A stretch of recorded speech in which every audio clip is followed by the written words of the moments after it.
Hey Marie, I just thought to shoot you a quick video to respond to your email. I thought will be faster and quicker for you and for me. So you said to let you know once interest rates go to 4%. I'm gonna go over 5 to 6 points in response to that. So number one, historically, interest rates did not hit that low in the from now all the way to 60 years ago twice. One time, the first time was during the Great Recession in 2008, and second time was during COVID. And those are very, very, specific situation. Unless we go through recession, unless we go through a pandemic or something, most likely those very, very low interest rates are not coming anytime soon. Okay, and that's just the history. And also the people, what we saw that the people, when interest rates went up about from 7 to 7.5, and people were like, oh no, this is crazy, we're just gonna take a pause until interest rates go down. Those people ended up waiting 23, 24 years. They could have paid off the house, right? So waiting doesn't mean that you're gonna get something better. A lot of time it means you're gonna miss out, and it means you eventually gonna lose. That's number one. Number two,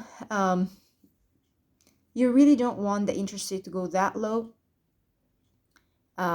before you buy, maybe after you buy.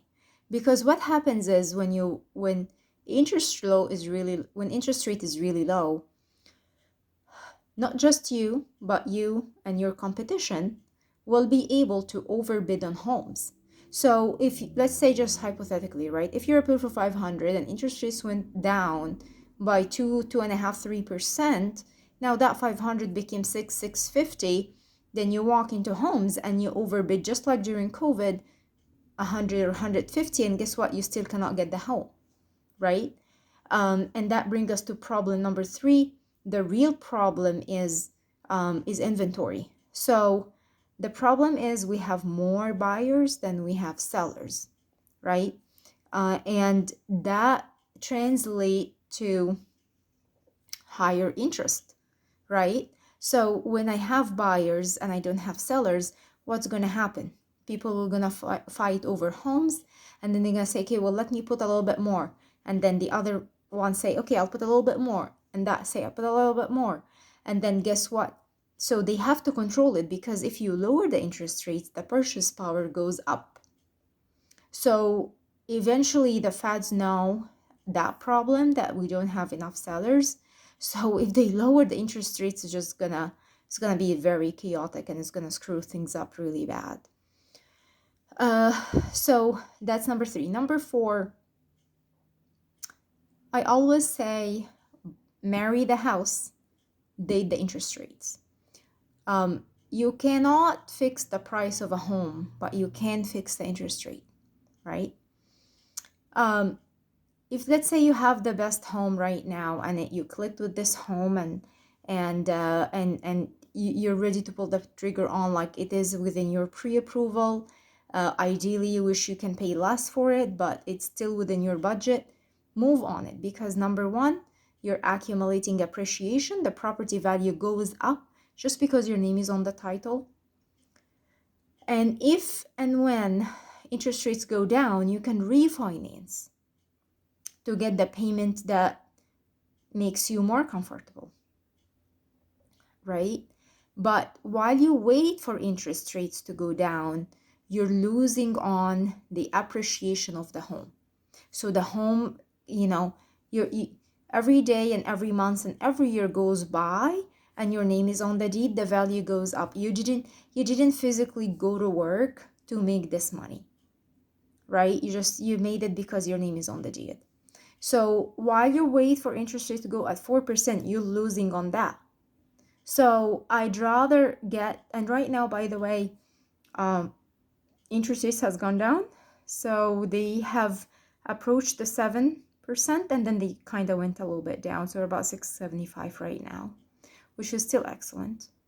Number five, what you can do is also you can buy points. Let's say every point can lower your interest by a quarter. And 1 point means 1%. So if the house is a 500, if you put 5,000, that can knock off your percentage, your interest rate down. So there is kind of ways that you can discuss with your lender and see if you can do anything with the interest. Also, if you have a good credit, that will make you at a decent rate. That will get you a better rate. So definitely speak with the lender. So I think I went over, the history. I went over, that historically the 4% is not really something happen. The home values that they go up, competition, inventory, refinancing, and then the sixth thing is discussing your options with your lender.